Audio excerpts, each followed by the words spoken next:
पिछले एपिसोड में तांगसन और ग्रैंड मास्टर बातें कर रहे थे। ग्रैंड मास्टर तांगसन को डांट रहे थे क्योंकि तांगसन ने बहुत हजार साल पुराने ह्यूमन फेस स्पाइडर को मारकर उसकी स्पिरिट रिंग को ऑब्जर्व कर लिया था। तांगसन ग्रैंड मास्टर से माफ़ी मांगता है। ग्रैंड मास्टर तांगसन से कहते हैं कि तांगसन तुम्हारी बहुत बुरी कमजोरी है और फ्यूचर में ये तुम्हें हमेशा मुसीबत में डालेगी। तांगसन ग्रैंड मास्टर से पूछता है कि वह क्या है, मैं उसे ठीक कर लूँगा। ग्रैंड मास्टर तांगसन से कहता है कि जो तुम्हारी वीकनेस है वो तुम्हारी एडवांटेज भी है। तुम अपनी फीलिंग्स के प्रति बहुत ज़्यादा सीरियस हो, जो तुम्हारे लिए जान से भी ज़्यादा बड़ी है। तांगसन भी समझ जाता है कि ग्रैंड मास्टर सही कह रहे हैं, यह वो की वजह से नहीं हुआ है। तुम कभी भी अपने माइंड से कंट्रोल मत खोना और लापरवाही मत करना। मैं तुम्हें फिर से आज याद दिलाना चाहता हूँ कि कभी भी और कहीं भी अपने माइंड से कंट्रोल मत खोना। तुम हमेशा शांत दिमाग से सोचना, चाहे कोई भी इम्पोर्टेंट पर्सन खतरे में क्यों ना हो। तुम्हें हमेशा शांत रहना है। जब तुम पहले खुद को बचाओगे तभी तुम्हारे पास मौका होगा, सिर्फ तभी तुम्हारे पास मौका होगा दूसरों को बचाने का। इस दुनिया में बहुत सी चीज़ें हैं जिसे गुस्से से सॉल्व नहीं किया जा सकता है। तुम मेरी बात समझ रहे हो ना?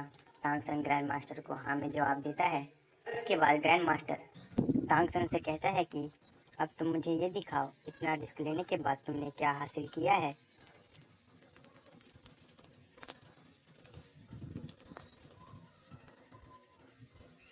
तांगसन अपने ब्लू सिरल प्लांट को बाहर निकालता है।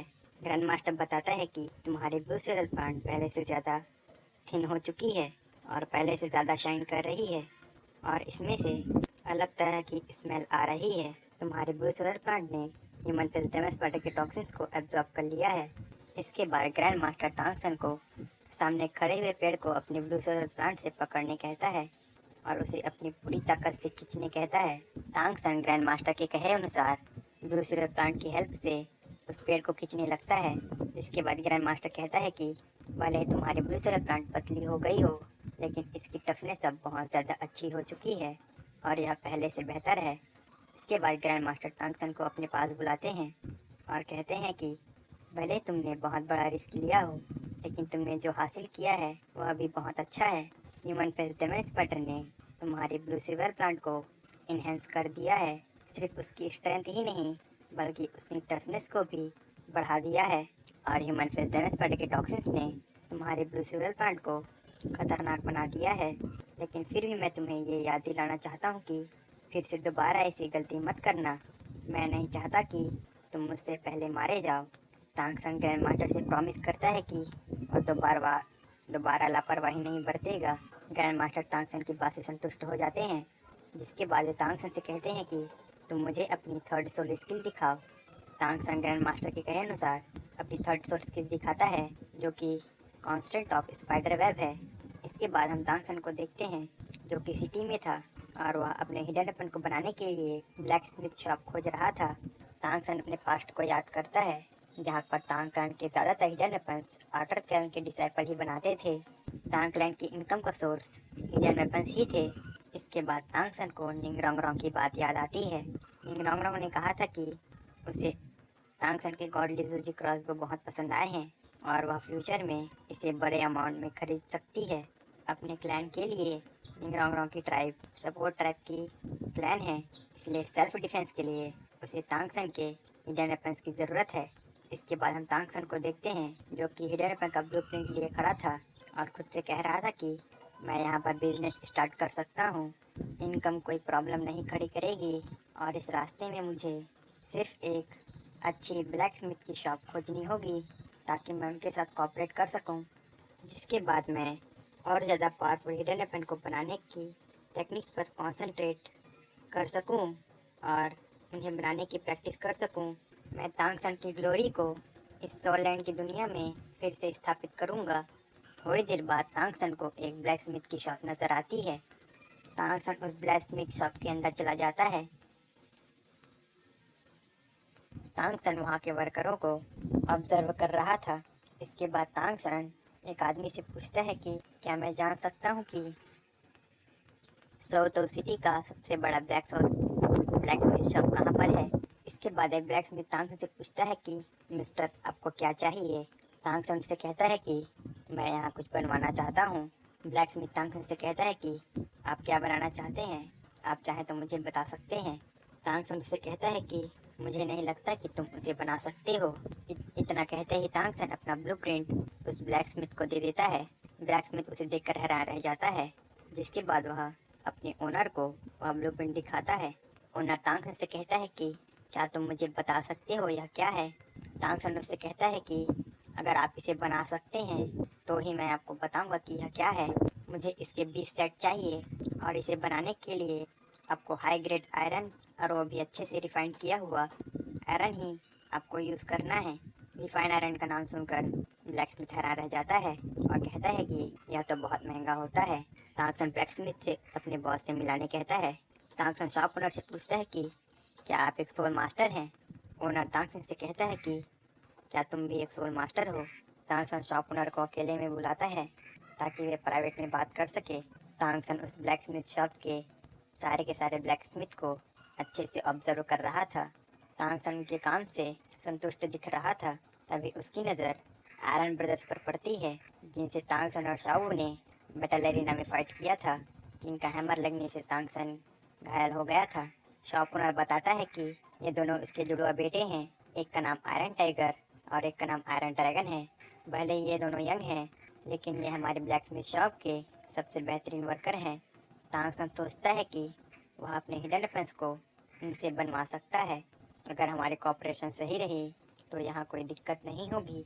शॉप ओनर तांगसन को बैठने कहता है।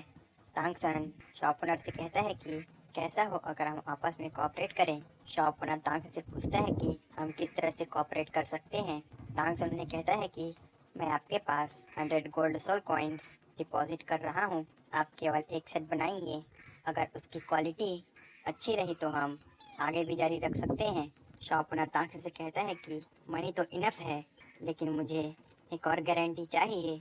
अगर तुम सच में एक सोल मास्टर हो तो तुम मुझे अपना सोल मास्टर कार्ड दिखाओ। तांगसन समझ जाता है कि शॉप ओनर किसकी बात कर रहा है। Soul master card. Soul master card soul master की आइडेंटिटी होती है, जिसमें उसके सोल रिकॉर्ड होते हैं, और यह सोल मास्टर्स के लिए बहुत ही ज़्यादा इम्पोर्टेंट है और मैं इसे इतनी आसानी से नहीं दिखा सकता हूँ, लेकिन मुझे अपनी सिंसियरिटी को दिखाना होगा।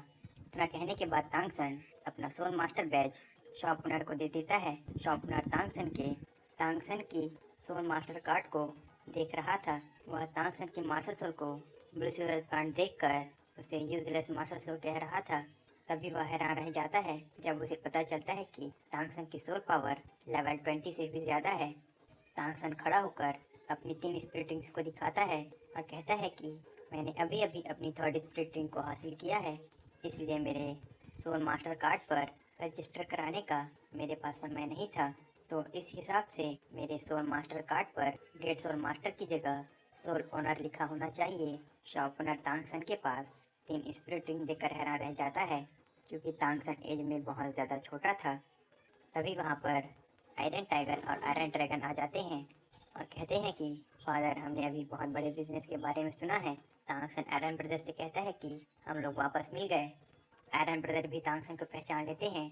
आयरन ब्रदर्स के फादर अपने बेटे से पूछते हैं कि क्या तुम दोनों तांगसन को जानते हो?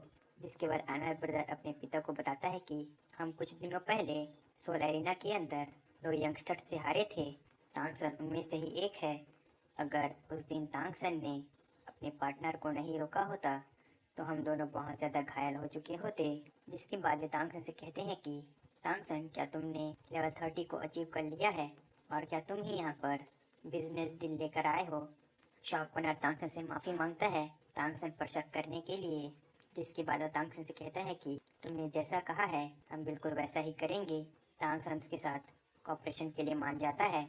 इसके बाद हम तांगसन को देखते हैं, जो कि पहाड़ के पास खड़ा था और वह अपने तांगसन को फिर से रिवाइव करना चाहता था। तभी वहाँ पर शावू आ जाती है और वह तांगसन से पूछती है कि ब्रदर, तुम क्या सोच रहे हो? तांगसन शावू से कहता है कि मैं अभी अपने प्रेजेंट लाइफ के बारे में सोच रहा था, अपने फादर और तुम्हारे बारे में। शावू शर्माते हुए तांगसन से पूछती है कि तुम मेरे बारे में क्या सोच रहे थे? तांगसन शावू से कहता है कि मैं सोच रहा था कि तुमने इतनी जल्दी लेवल 30 में ब्रेक थ्रू कर लिया। शावू चिढ़ते हुए कहती है कि तुम सिर्फ इन्हीं चीज़ों के बारे में ही सोच सकते हो। तांगसन शाओ से कहता है कि नहीं, मैं कुछ और भी सोच रहा था, तो मुझे बता तुम और क्या सोच रहे थे। जिसके बाद शाओ तांगसन से कहती है कि तुमने मुझे अभी तक नहीं बताया कि मास्टर ने तुम्हें जो कहा था उसका मतलब क्या है। तांगसन शाओ से कहता है कि मास्टर ने मुझे बताया कि मेरी बैग में जो है वह बहुत ही ज़्यादा रेयर सोल बोन है। शाओ तांगसन से कहती है कि मैंने इसके बारे में सुना है और यह चीज़ बहुत ही रेयरली अपीयर होती है। तांगसन शाओ से कहता है कि मैं इस बारे में ज़्यादा अच्छे से तो नहीं जानता, लेकिन मास्टर ने कहा है कि यह सिर्फ स्पेशल कंडीशन में ही अपीयर होता है, लेकिन ये कोई नहीं जानता कि वह स्पेशल कंडीशन क्या है। जो सोल बोन मेरी बैग में है वह एक्सटर्नली अटैच सोल बोन है, जिसे एक प्रीमियम सोल बोन भी कह सकते हैं। शाओ तांगसन से कहती है कि तुम चिंता मत करो, मैं किसी को भी तुम्हारी सोल बोन छीनने नहीं दूंगी। शाओ तांगसन से कहती है कि मैं तुमसे प्रॉमिस करती हूँ मैं तुम्हें हमेशा प्रोटेक्ट करूँगी। तांगसन शाओ से कहता है कि मैंने तुमसे प्रॉमिस किया था कि मैं तुम्हें प्रोटेक्ट करूँगा, इसलिए मैं खुद को भी प्रोटेक्ट करूँगा। तांगसन शाओ से कहता है कि शाओ, हम दोनों फ्यूचर में हमेशा साथ रहेंगे। शाओ हाँ में जवाब देती है। दोनों के बीच किस होने ही वाला था, तभी कपाप में हड्डी बनते हुए ऑस्कर और निंग रंग रॉन्ग शाओ और तांगसन को आवाज़ लगाते हैं, जिससे दोनों दूर हट जाते हैं। तांगसन शाओ से कहता है कि ये आवाज़ शायद ऑस्कर की थी। शाओ तांगसन से कहती है कि साथ में निंग रॉन्ग रॉन्ग की भी आवाज़ थी।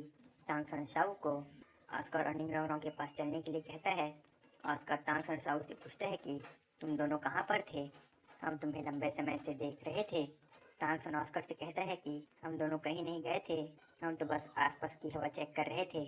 ऑस्कर का शैतानी दिमाग जाग उठता है और वह पूछता है कि क्या तुम सच में हवा को महसूस कर रहे थे। तांगसन और शाओ घबरा जाते हैं और हाँ में जवाब देते हैं, लेकिन ऑस्कर समझ जाता है, फिर भी वह कुछ नहीं कहता। इसके बाद वे शैक एकेडमी तक की तरफ जा रहे थे।